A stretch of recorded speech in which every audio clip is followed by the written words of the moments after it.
Baie dankie vir julle wat vir ons begelei het vanoggend en baie dankie vir almal wat daar agter die rekenaar sit, by die rekenaar werk. Baie dankie vir julle. Ons waardeer julle regtig opreg.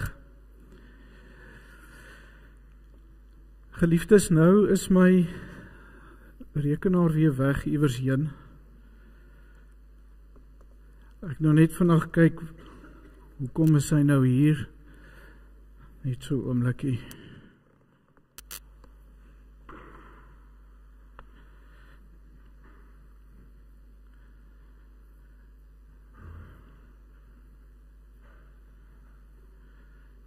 Daar's hy. Geliefdes, ons glo en ons weet dat die Here vanoggend hier teenwoordig is by ons en om ons daaraan te herinner. En as 'n teken daarvan steek ons kerse aan.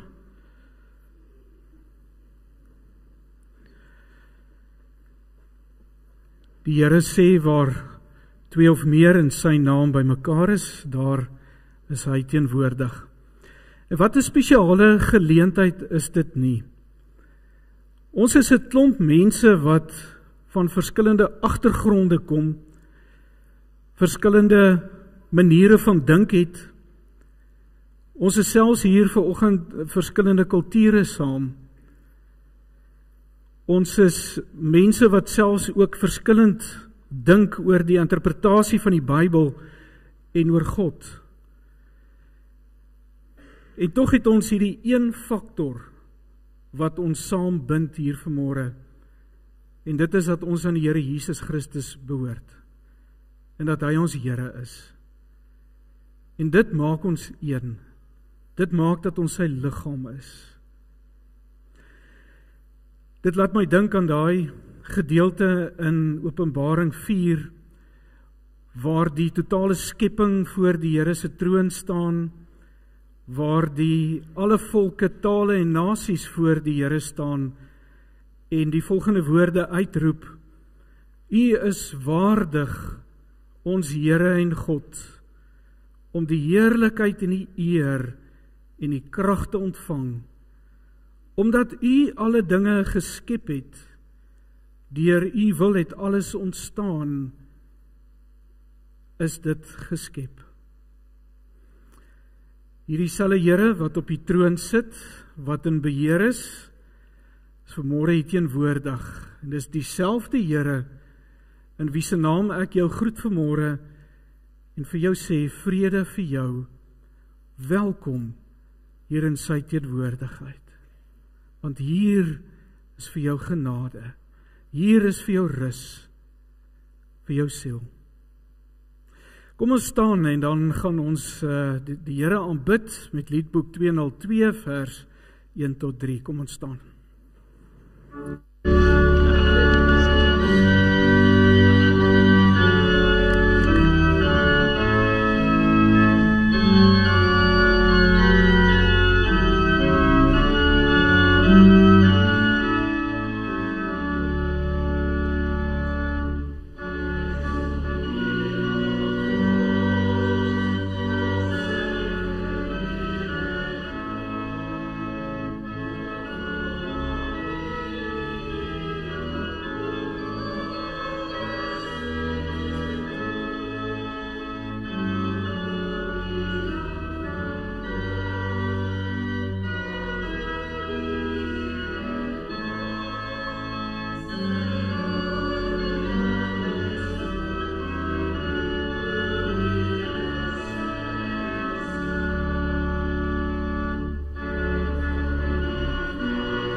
U kan weer sit, baie dankie. Die kinders, julle kan vanoggend net daar bly sit waar julle is. Julle gaan nou uitgaan, maar is bietjie vol hier vanmôre hier voor, so julle kan net daar bly sit waar julle is. Ek wil vir Elrisa vra of sy vir my vanmôre gou kan kom help asseblief. Dankie Elrisa. Nou vanoggend is 'n baie spesiale dag wat ons mammas aanbetref. Ek wonder of die kinders, is daar van die kinders wat weet wat se dag is vandag? Wat is spesiaal in vandag? Ja. Moedersdag. Baie dankie. Nou, is dit so dat ons mammas, en ons sal op 'n ander keer oor die pappas praat. So die pappas, dis nie jou oggend vanmôre nie. Jy gaan 'n ander oggend kry. Vanoggend is die mamma se beurt. So ek wil by julle hoor, wat doen mamma alles vir julle? Kom ons hoor so een vir een. Jy kan net jou hand opsteek en dan kan jy lekker hard praat en dan sê jy net vir my, wat doen jou mamma alles vir jou? Daar is 'n hand, Sebastian. Hulle gee vir jou kos, nee, daai mamma gee vir jou kos, fantasties. Kom ons gaan so maak vir môre. Ons gaan hierdie vir mamma ietsie aansit, laat dit lyk of sy kos gee. Nou sy sal jy vasmaak. Goed, wat doen mammas nog? Ek het nie gehoor nie. Hulle doen die wasgoed, nê? Ja. Kom ons vat hierdie ene. Dit lyk soos wasgoed, die om mamma hang. Daar sy. Nog ietsie wat mammas doen. Ja. Hulle was korrelgoed, nê? Dis huistakies, nê? Ons sal gebruik hierdie ene vir allerlei huistakies, korrelgoed was, huis skoonmaak ensovoorts. Hulle doen dit ook. Ja, wat doen mammas nog? Waar is nog 'n hand? Daarso, ja. Mamma gee liefde, nee, drukkies en swinkies en sulke goedjies wat mamma gee. En ons gaan hierdie ene vir die liefde omhang. Daar sy, nog iemand. Daar heel agter, jy moet maar laat jou mamma hard praat. Klere, sy gee vir ons klere. Die klere wat sy vir ons. Nou sy, nog ietsie wat mammas doen. Sy lees vir jou Bybel, nee, ja, mammas vertel ons van die Here. Daar heel agter, jy moet hard praat. Sy gee vir ons swinkies. Swinkies, ja, swinkies, ons het hom hier op, dis hierdie ene vir die liefde. Hy is daarso, nog ietsie. Daarso agter. Sy lees Bybel, nee, ons het die Bybel. Ja, wat doen mammas nog vir julle? Ja. Sy doen wat? Sy versprei God se woord, nê. Ek dink ons gaan die Bybel daarvoor gebruik. Wat doen mammas as julle siek is? Sy maak vir julle gesond, nê. Dis wat mamma is. Sy's baie keer soos 'n dokter.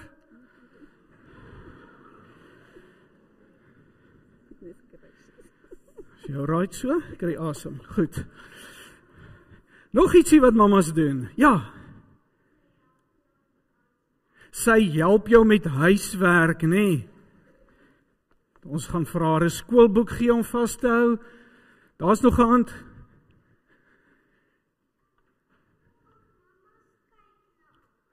Jou mamma kyk na jou, nê. Ons gaan die tissue gee, want kyk na jou beteken sy vir jou neusie af baie keer, nê. Ja.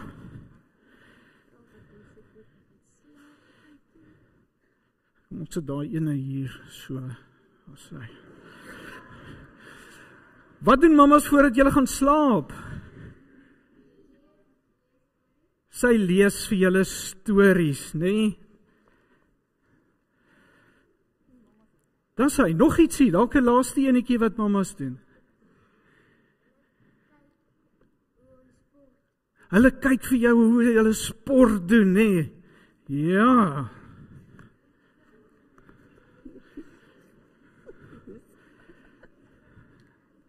As sy, jy was nog 'n hand gewees, jy was, ja. Vat julle skool toe, nee, sy ry 'n kar rond.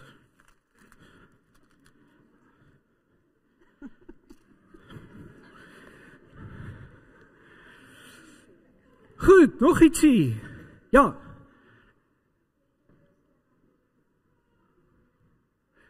Ek het dit nie gehoor nie, julle moet my hart sê. Sy troos jou wanneer jy hartseer is, nee, dis reg, dis waarvoor daai tissue is. En mamas werk ook, nee, party mamas werk. Ja. Wat sê? Hulle doen nie shopping, nee. Ja. Nou, weet julle, ons mamas doen so ongelooflik baie dinge vir ons, as julle nou hier kyk, al hierdie dinge wat Tannie Arisa nou aan het. Ons mamas leer ons hoe om te dien. Dien beteken, ons mamas leer ons hoe om vir ander mense om te gee, hoe om vir jou om te gee. Ons mamas leer ons om werkies te doen, om take te doen. Nee, dis wat ons mamas baie, baie goed kan doen. En die Here gebruik mamas om vir ons, wanneer ons klein is, te leer hoe om te dien. Hoe om vir ander mense om te gee.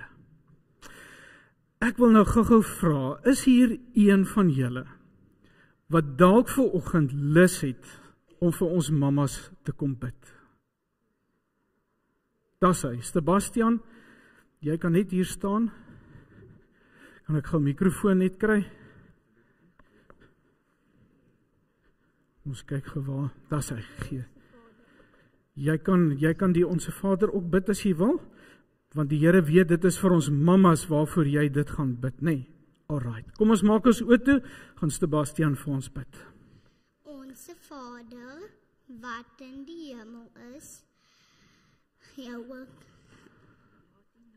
laat die naam geheilig word, laat die koninkryk kom, laat die wil geskied, net so ook in die hemel, net so ook op die aarde. Gee ons vandag ons daaglikse brood en vergeef ons sonde. En lei ons nie in versoeking nie, maar verlos ons van die bose, want aan U behoort die koninkryk en die krag en die heerlikheid tot in ewigheid. Amen. Amen. Dankie Sebastian.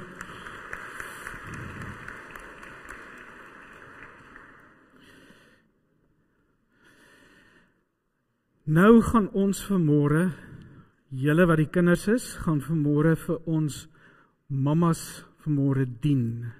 Ons gaan vir hulle omgee.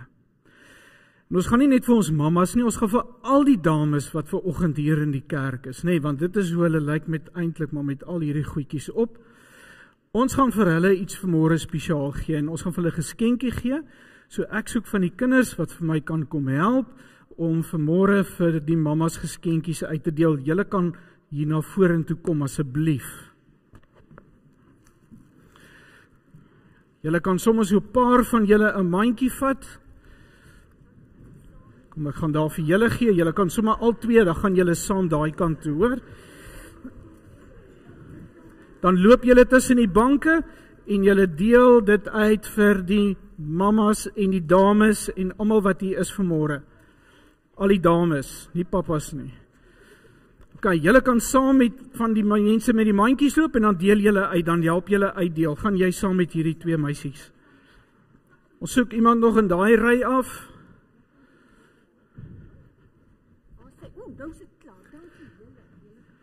Ons het nou net so 'n paar mandjies gehad.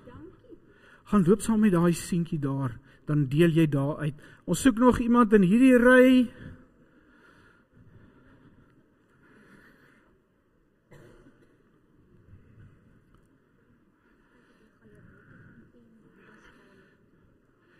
En dan moet van die opgaan galery toe. Ek soek iemand van julle wat opgaan galery toe.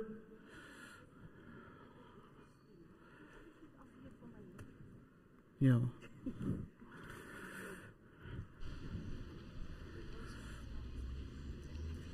Onthou, dis net vir die mammas, nee, die dames, vir al die dames, daar in daai ry af, julle kan so omgaan.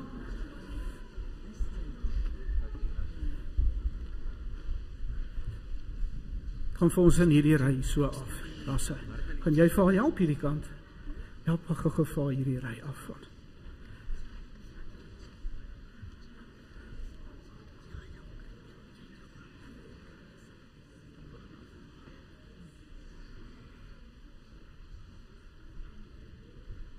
As julle klaar is, kan julle die mandjies vir my terugbring. Baie dankie. Baie dankie julle.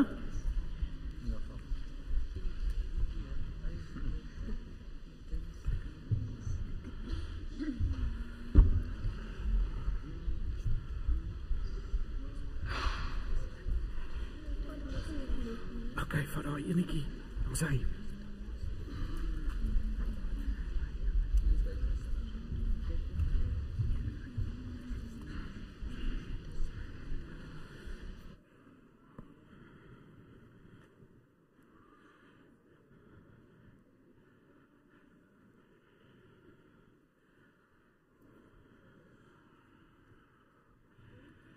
Jy kan sommer vir my gee, baie dankie, hoor.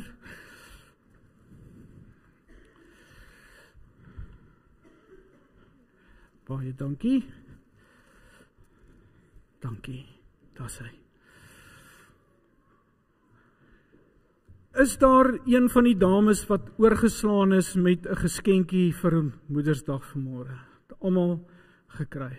Goed, baie dankie. Dankie julle kinders. Julle kan dan uitgaan. En graad 1 tot 3, dan gaan julle na julle sonnaarskool toe. Baie dankie, hoor.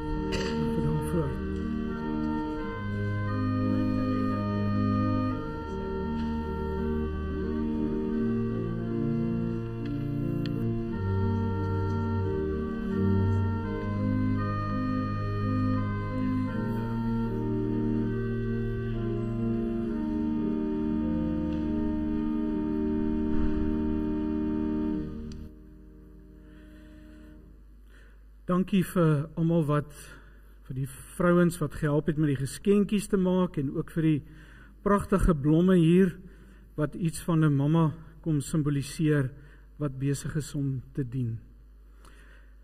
Partykeer as 'n mens as kinders deel is van dit wat 'n mens doen, dan is dit partykeer deur mekaar.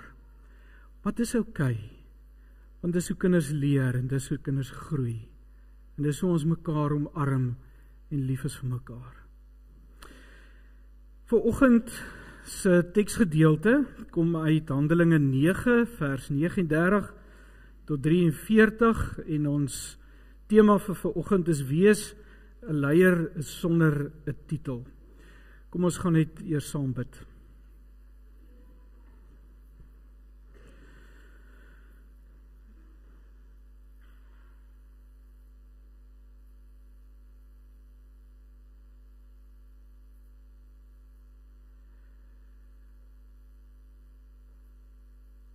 Here, dankie dat U vir ons ook in hierdie lewe mammas gegee het wat vir ons 'n ander kant van U kom wys. wat die sagte kant van U kom wys. Wat vir ons 'n dienende kant kom wys.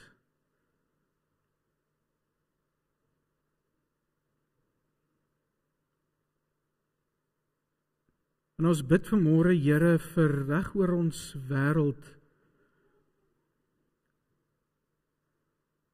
vir ons mammas wat, party mammas wat alleen 'n kind moet grootmaak, kinders, en moet werk. Ons bid vanmôre veral vir mammas wat in 'n huisgesin waar dinge nie reg loop nie, waar daar geweld is, waar daar drankmisbruik is, vir baie mammas wat hulle kinders moet beskerm, en tussen alles deur hulle kinders moet grootmaak. Ons bid vanmôre vir mammas wat graag 'n mamma wil wees, maar wat dalk om watter redes, mediese redes, nie 'n mamma kan wees nie.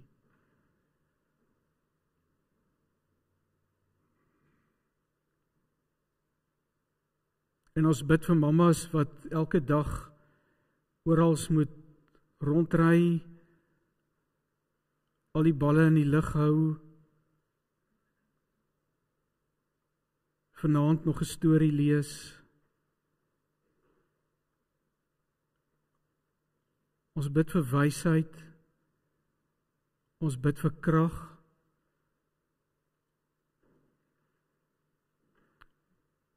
maar veral, Here, bid ons vir die liefde van die Here, om in watter omstandighede ook al steeds daar te wees.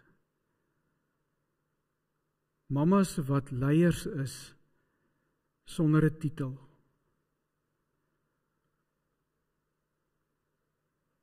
Here, lei ons vanoggend as ons oor die woord gaan nadink, en mag die Heilige Gees ook iets roer in ons hart vanmôre.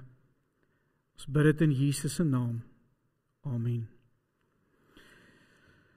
Handelinge 9 van vers 39 af. In Joppe was daar 'n sekere vroue disipel met die naam Tabitha, wat as Dorcas vertaal is. Sy het baie goeie dade verrig en liefdadigheid bewys. In daardie dae het sy siek geword en gesterf. Hulle het haar gewas en in 'n bovertrek neergelê. Aangesien Lydda naby Joppe was, het die disippels, toe hulle hoor dat Petrus daar is, 2 mans na hom gestuur met die versoek: kom sonder uitstel na ons toe. Petrus het toe gereed gemaak en saam met hulle gegaan. Toe hy daar aankom, het hulle hom na die bovertrek geneem. Al die weduwees het huilend by hom kom staan en vir hom die onder- en boklere gewys wat Dorcas gemaak het, toe sy nog by hulle was. Nadat Petrus almal na buite gestuur het, het hy gekniel en gebid. Toe het hy hom na die liggaam omgedraai en gesê: Tabitha, staan op. Sy het haar oë oopgemaak, en toe sy Petrus sien, het sy regop gaan sit. Hy het sy hand vir haar gegee en haar help opstaan. Toe het hy die heiliges en die weduwees geroep en haar lewend aan hulle getoon. Dit het dwars deur die hele Joppe bekend geword en baie het tot geloof in die Here gekom. Petrus het nog 'n hele paar dae in Joppe by 'n sekere Simon die leerlooier gebly. Ek wil vir jou vanmôre 'n storie vertel. Ek het dit vir ons kerkraad al vertel, maar ek wil dit vanmôre vir ons almal vertel.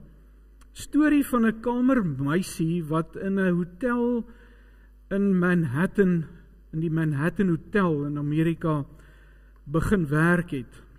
En hierdie jong meisie het besluit, dit wat sy in die lewe doen sy baie goed. Sy het iets verstaan van dat 'n mens se beroep en dit wat jy doen in die lewe 'n deel van jou roeping is. Sy het haar werk as kamermeisie nie net as 'n werk gesien nie, maar as 'n roeping.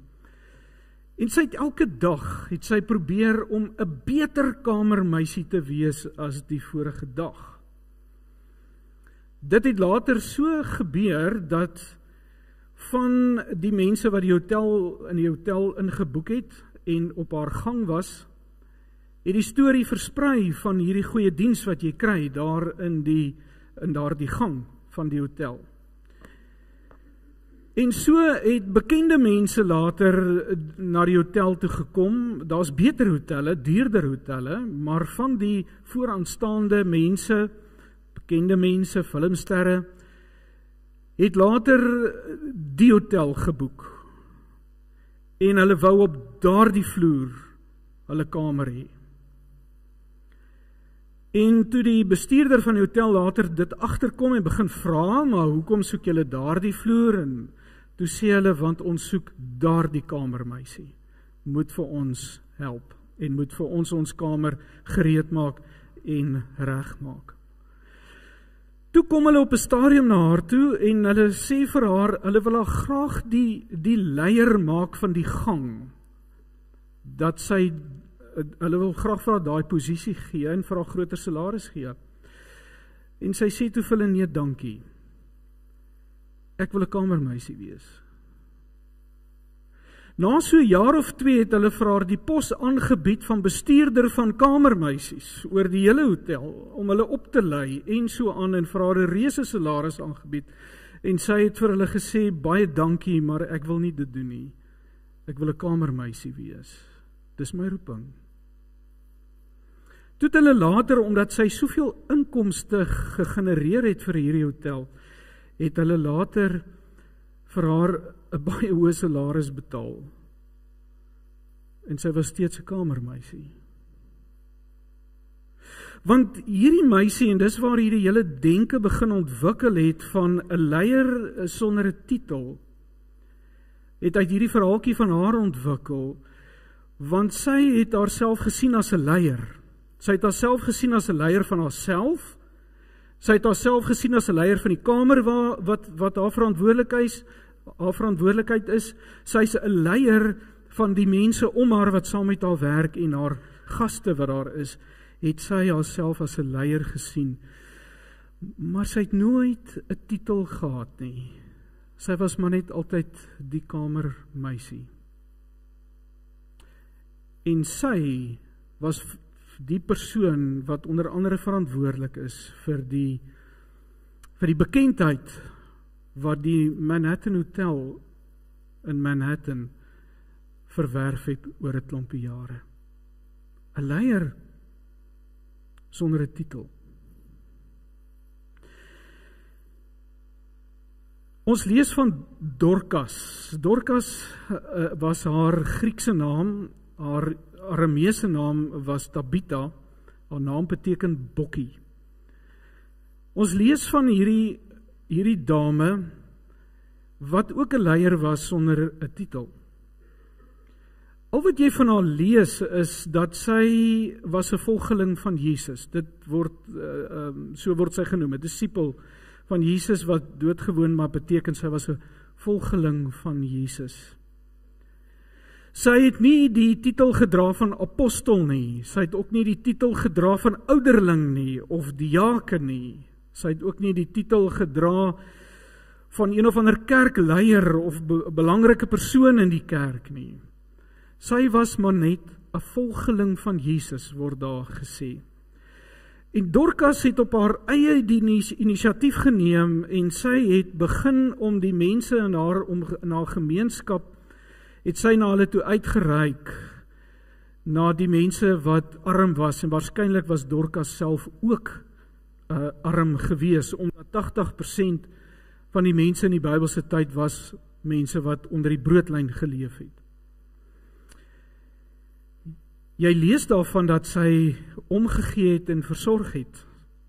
Jy lees daarvan dat toe sy gesterf het, was die weduwees daar. Weduwees was mense wat in groot moeilikheid in hulle lewe was, want daar was nie ouertehuise en pensioenfondse en sulke goed nie. As jy 'n weduwee was en jou man het gesterwe en iemand trou nie weer met jou nie, soos jou man se broer of so 'n persoon nie, dan was jy in groot moeilikheid, finansiële moeilikheid, want dan sou jy eintlik letterlik van honger gesterf het.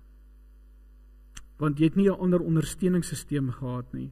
Dorcas het na hierdie mense toe uitgereik, die weduwees. En toe Petrus daar kom, toe sy gesterf het, toe wys hulle vir Petrus en hulle sê vir hom, kyk net die boklere, dis die grand klere, nie as die onderklere nie, die boklere wat sy vir hulle gemaak het. Dit beteken is addisionele klere, jy kon net met 'n onderkleed geloop het, maar die bookleed was die beter kleed, die grand kleed, wat sy vir hierdie mense gemaak het.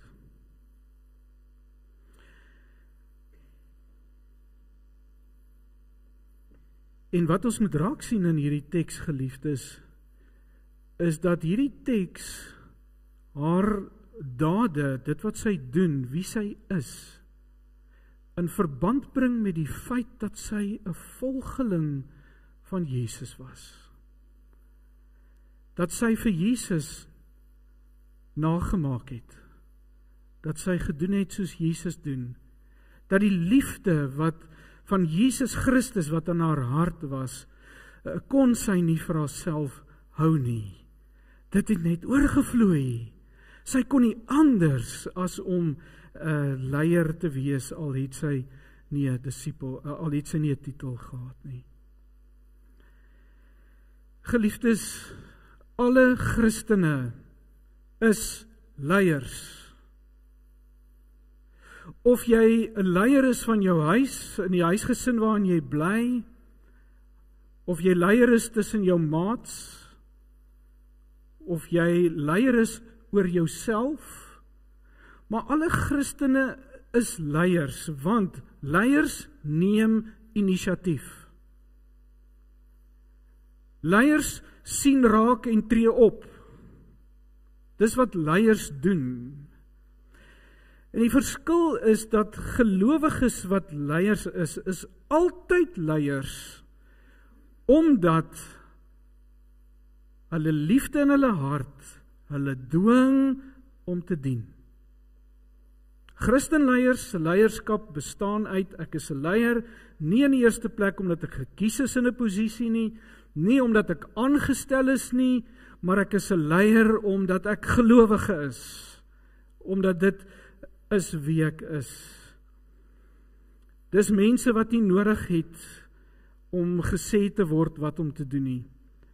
Dis mense wat sien, wat die nood sien, wat die behoeftes sien, wat sien hier kort iets, wat sien hier is iemand wat nie genoeg het nie, en Christene is leiers wat handel, wat inisiatief neem, wat optree.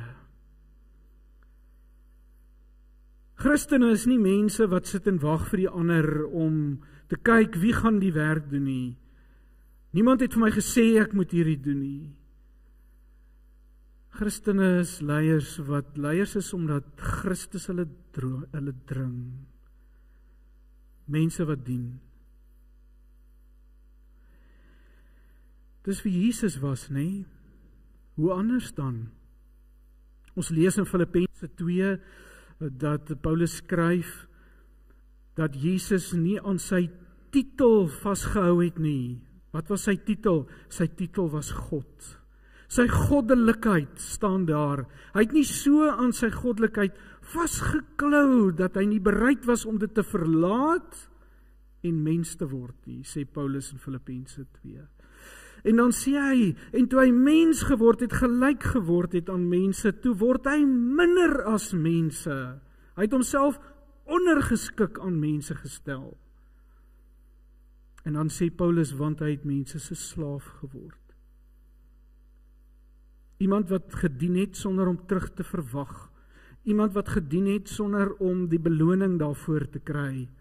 Iemand wat gedien het vir mense wat hy weet, hierdie kan nie vir my iets teruggee nie, want hulle is nie in staat daartoe nie. Mense is 'n slaaf geword.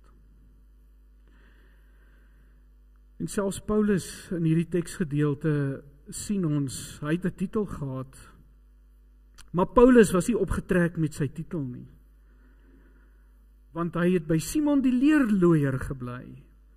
'n Leerlooier was gesien as iemand wat aan mekaar onrein was. Want as jy aan 'n karkas, 'n dooie dier of iets gevat het, dan was jy onrein. So niemand het naby leerlooiers gekom nie, want hulle was onrein mense. As jy aan hulle gevat het, sou jy ook onrein geraak het, nie. Petrus gaan bly by Simon, die uitgestotene in die gemeenskap, die onreine, gaan bly hy by. Geliefdes, Christenleiers is mense wat gefokus is op ander. So klompie jare gelede in 'n gemeente waar ek was, het ons kantoordame se seun was 'n polisieman en hy was in 'n geveg betrokke of 'n skietgeveg betrokke en hulle het hom doodgeskiet. En dit was net so 2 weke of so na hierdie ongeluk of ding wat gebeur het met haar, kry ons gemeente iemand van China af, wat hier in Suid-Afrika was, wat bietjie kom deel het oor die kerk in China, en die vervolging daai tyd nog met die kerk in China was nog groot, en hy het so bietjie kom preekie Sondag en met ons kom deel. En ons stap van die kerk af na die kerksaal toe, dit was so 'n paadjie wat jy so opgeloop het, so julle entjie, en ek en ander predikant en die man stap met die paadjie op, en die vroutjie wat in die kantoor werk, kom van vooraf geloop. En ons groet en ons stap verby, en toe ons verby haar is, toe stop hierdie man ons, en hy sê, "Excuse me, did you see that woman?" En ek sê vir hom, "Yes, it is the lady that's working in our office." I said, no, that's not what I'm talking about. Did you see her pain in her eyes? Ek sê vir hom, "Yes, her son died 2 weeks ago." "Oh," sê hy, "I must talk to her." Daar draai hy om, los die teedrinkery en hy gaan praat met haar. Hy's 'n leier, hy het nie eens 'n titel daar waar hy tussen ons was nie. En hy sien die pyn. En onmiddellik reageer hy tree op, hy neem verantwoordelikheid. En hy doen iets, nee. Dis wat Christenleiers doen. Ek het soos wat ek in my lewe groot geword het, ek is maar van geaardheid 'n redelike introvert. Maar een ding wat ek vir lank in my lewe gedra het, vandag is dit al bietjie beter. Is nog nie heeltemal net weg nie. Maar ek was altyd baie bang vir mense. Vreemde mense. Om met vreemde mense te praat en 'n gesprek te voer. Kyk, as jy my nou vir my 'n onreg wil aandoen, moes jy my na 'n troue toe gesleep het waar ek niemand ken nie. Want jy moet nou met hierdie mense wat jy nie ken hier aan die tafel, moet jy nou met hulle probeer praat. 'n Gesprek voer. Ek kon nie voor mense praat nie. Ek het altyd as kind dan het die skole mos 'n mondeling wat jy moet gee daar voor die klas. En so 2 weke voor die mondeling, dan het ek al my maag omgekrap gewees van al die spanning, want ek moet voor die klas praat, en so aan. Maar soos wat ek ouer geword het, het ek ontdek, wat is die rede vir hierdie vrees van my vir mense? En daai vrees was gewees, omdat ek op myself gefokus het die hele tyd. Gaan hulle van my hou? Gaan hulle dink ek is intelligent? Gaan ek nie dalk 'n fout maak nie? Gaan ek in my toespraakie dalk nie ietsie sê wat vir my 'n verleentheid gaan stel nie? Gaan ek nie my woorde vergeet nie? En wat dan as ek my woorde vergeet het? Wat gebeur dan? Gaan die kinders vir my lag, of die mense vir my lag? Dink jy weet nie wat jy doen nie. Die fokus was altyd gewees, wat dink mense van my? Dit is maar niks anders as 'n ongelooflike stuk egoïsme nie. Ekkigheid. Gaan oor my. Deur die jare het die Here my geleer om my fokus te begin omdraai en te sê, vergeet van my. Wat maak dit saak of ek nou fout maak of nie? Wat maak dit saak wat dink mense van my of nie? Kom ek fokus op jou. Kom ek luister na jou storie. Kom ek kyk of ek iets in jou lewe kan inbou wat dalk, of iets net vir jou kan beteken, of net daar te wees en net gaaf en vriendelik met jou te wees. Waarde toevoeg tot jou lewe. Kan dit vir jou 'n goeie ervaring wees as jy my ontmoet het om te kan wegloop en te sê, ek voel sommer opgebou. Geliefdes leiers, sonder 'n titel, gelowiges, is mense wat op ander fokus. Wat hulle ego in hulle sak druk, en ophou wonder wat dink mense van my, te begin fokus, hoe gaan dit met jou? Wat Dorcas gedoen het, nee. Vergeet van haarself, haar eie armoede, ander mense help. Nou ja, toes Dorcas word siek en sy sterwe, en hulle het waarskynlik vir Petrus geroep om begrafenis te kom bywoon, of dalk was daar van die mense wat gehoor het, hy het iemand gesond gemaak, dalk kan hy iets vir Dorcas doen. In elk geval Petrus kom toe soontoe, en soos Jesus, want dis waar hy dit geleer het, hy het Jesus 'n voorbeeld gevolg, jaag hy die mense uit, en hy is alleen daar, en hy bid, en hy vra vir die Here, wat moet ek doen? En die Here lei vir Petrus om vir hierdie meisietjie te bid, dat sy weer lewendig word.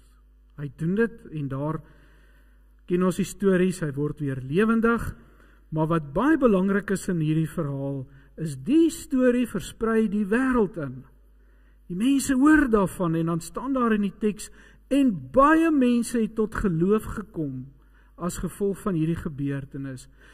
In die laagtepunt van Dorcas se lewe, in haar sterwe, in haar siek word,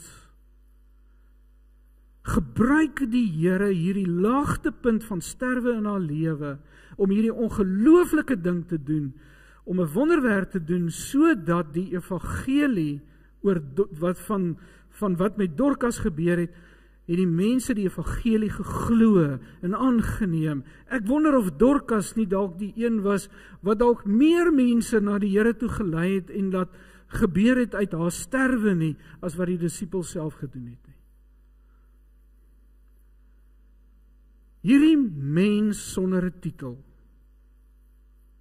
nie 'n apostel nie, nie 'n leraar nie, nie 'n ouderling nie, nie 'n kerk in die kerkhiërargie nie. Sy verander magdom mense se lewens. Waarom? Omdat sy verstaan het sy's 'n leier. Omdat sy verstaan het sy's 'n leier sonder 'n titel. Omdat die liefde van Jesus haar gedring het. Nou, geliefdes, die Here werk soos hy wil, en ek wil vir jou hierdie storie vertel wat met my gebeur het, om vir jou te vertel dat die Here ook uit dit wat ons as laagtepunte sien, dat die Here die ongelooflikste goed na vore bring. Die Here werk soos hy wil. Nou in hierdie geval het die Here gekies om vir Dorcas weer lewend te maak, sodat mense haar storie kon hoor en in die Here kon glo. Ek het op 'n stadium in Mosambiek amper dieselfde ding probeer. Hulle kom roep my een aand toe ons sendingwerk gedoen het daar in die heel noorde van Mosambiek, daar in die bos gebly. Hulle kom roep my een aand en hulle sê vir my, Hierdie familie het 'n pa wat sterwende is in die kliniek. Wil ek nie asseblief, want ek was die enigste voertuig daar rond, wil ek nie asseblief die pa by die kliniek gaan haal, dat die pa huis toe kom en dat die pa by die huis kan sterf nie. Nou daar waar ons gewerk het, is almal moslems. Die hele jou volk onder wie ons gewerk het, is almal Islam. Ek ry die aand soontoe, gaan na die kliniek toe, dra die pa daar uit, hy is omtrent net vel en been, die man, en ry daar in die bosse in, tot daar by 'n village, daar in die berge, en dra die man daar in 'n modderhut in, en lê hom daar op sy bed neer. Nou die bed het bestaan maar uit stokke wat net so gesit is. Ek dacht toe nou, dit is 'n goeie geleentheid vir 'n wonderwerk. Miskien is dit die rede hoekom die Here vir my hierdie man laat haal het.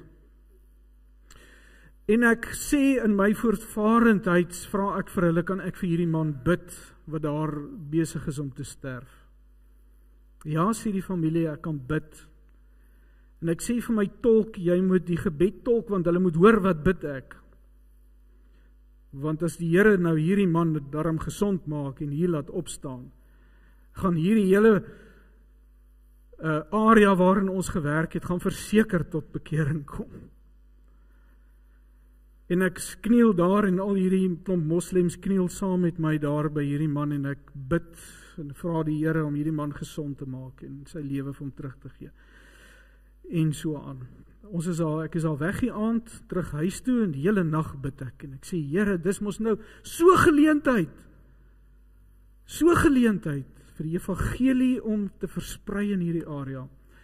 Die volgende oggend is daar 'n klop aan my deur, en hier is iemand van daai familie wat daar aankom en my gesig helder op, want hulle bring seker die boodskap vir my, dat die man leef. Hulle sê vir my, nee, hulle wil net vir my sê, die pa is gisterand dood. Ek was vir 'n paar dae teen die grond gewees oor hierdie storie. Dat die Here nie vir my wil gebruik om mense uit die dood uit op te wek nie, en dat die Here ook nie die geleentheid aangegryp het nie. Na so 'n week ry ek en my tolk na die familie toe. Ek sê vir hom, kom ons gaan betuig net ons simpatie. En ons ry soontoe en ons kom daar, hier is net die seun is daar. Sy naam is Makkie. En ons gaan sit daar buite langs die hut. En ek sê vir hom, ek wil net vir jou sê, ons is jammer oor jou pa wat dood is, en so aan. En ek sê vir hom, vertel my bietjie van jou pa, en hy praat so bietjie oor sy pa wat vir hom 'n mentor was, en sê het hom mooi goed oor sy pa. En ek sê vir hom, ek wil jou vertel van iemand anders wat 'n pa vir jou wil wees nou. Ek sal dit in my lewe nooit vergeet nie. Hy draai so na my toe en hy kyk my so vas in my oë en hy sê vir my, ek weet jy praat van jou God. Vertel my van jou God. Ek wil hom leer ken, sê hy. Hy sê, want julle is die enigste mense wat na ons toe uitgereik het en kom sê, julle is jammer oor my pa wat dood is. Die res van die familie soek net my pa se geld van die bietjie wat hy nog oorgehad het. Maar julle het liefde in julle Christene. En ek soek daai liefde in my. Vertel my van jou God. Ons het vir 'n hele klomp maande elke week soontoe gery, saam met hom Bybelstudie gehou, saam met later meer mense saam Bybelstudie gehou. En hierdie foto is waar ons die voorreg gehad het om hom te doop as gelowige. Ook sy familie later die Here ontmoet. Geliefdes, wees 'n leier sonder 'n titel. Neem inisiatief. Sien die nood raak en tree op. Dis wat ons as gelowiges doen. Dis wie ons is. Dis die hart van ons gemeente, nê? Ons is 'n omgee gemeenskap. Dis een van ons geloofsgewoontes is om te gee, is om te dien. Mag ons gemeente bekend staan as 'n gemeente wat vol leiers is, maar nie een van daai leiers het 'n titel nie. mag ook ek en ons ouderlinge en diakens in hierdie gemeente so bietjie maar van ons titels gestroop word. En ons maar net vir mekaar kan sê, jy's Brits en jy's Petrie, jy's Dorcas, 'n volgeling van Jesus. En dis ook die hart van God. Dis die hart van God vir mense om te gee. Ons gaan saam nagmaal vier. En wanneer ons vanoggend saam nagmaal vier, wil ek jou nooi om wanneer jy die brood en die wyn neem en dit gebruik, dat jy werklik jou sal kom identifiseer vanmôre, nie net met Jesus as jou verlosser nie, maar met Jesus as dienskneg. Jesus as wat homself as 'n slaaf kom uitgee het. En dat jy vanmôre kan sê, dis ook ek. Ons gaan nou nagmaal vier. As ons die brood en die wyn sien en dit eet en drink, gaan ons onthou dat Jesus geleef het, doodgemaak is en weer opgestaan het. Ons doen dit openlik vir almal om dit te sien, want ons is nie skaam om te wys dat ons hele lewe aan hom behoort nie. Al herinner die brood en die wyn ons aan Jesus se dood, maak dit ons bly as ons die nagmaal gebruik, want dit laat ons onthou dat hy ons skuld betaal het, sodat ons vry kan leef van sonde.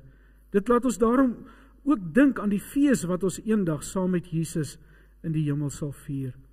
Die nagmaal is egter nie sommer net enige ete nie. Dis baie spesiaal en dis so spesiaal dat Paulus gesê het, net mense wat regtig in Jesus glo, mag eintlik daaraan deelneem.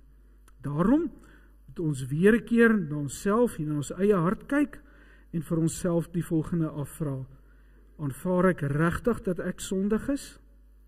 Aanvaar ek regtig dat Jesus ook vir my gesterf het? Aanvaar ek regtig dat hy opgestaan het en lewe en vir my 'n nuwe lewe gegee het? En aanvaar ek wat hy sê as hy vir my sê hoe om te lewe? En ek wil jou nou vanmôre nooi om saam hardop hierdie 4 punte te kom bevestig in jou eie geloof. En ek wil vra, kom ons sê saam hardop hierdie volgende 4 sinne. Ons glo ons is sondige mense. Ons glo Jesus het vir ons gesterf. Ons glo hy het vir ons 'n nuwe lewe gegee. Ons wil hom met ons hele lewe volg. Ek het van die Here ontvang wat ek ook aan julle oorgelewer het, sê Paulus. Die Here Jesus het in die nag waarin hy oorgelewer is, brood geneem, en nadat hy God daarvoor gedank het, het hy dit gebreek en gesê, dit is my liggaam, dit is vir julle. Gebruik dit elke keer tot my gedagtenis. Net so ook het hy na die maaltyd die beker geneem en gesê, hierdie beker is die nuwe verbond, wat deur my bloed beseël is. Gebruik dit elke keer as julle daaruit drink, tot my gedagtenis. Elke keer as julle van hierdie brood eet, en van hierdie beker drink, verkondig julle die dood van die Here, totdat hy kom. Nagmaal is ook 'n ete van broers en susters in God se huisgesin. Die Here wil hê dat ons in vrede met mekaar moet lewe.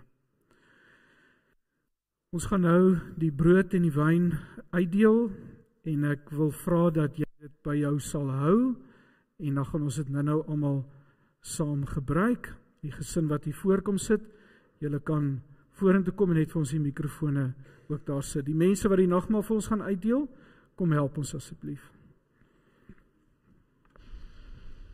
Ek gaan hierdie volgende lied as 'n dankgebed teenoor die Here sing.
geleentheid vir ons offergawe.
Die genade van ons Here Jesus Christus, die liefde van God ons Vader en die gemeenskap van die Heilige Gees sal by jou wees en bly.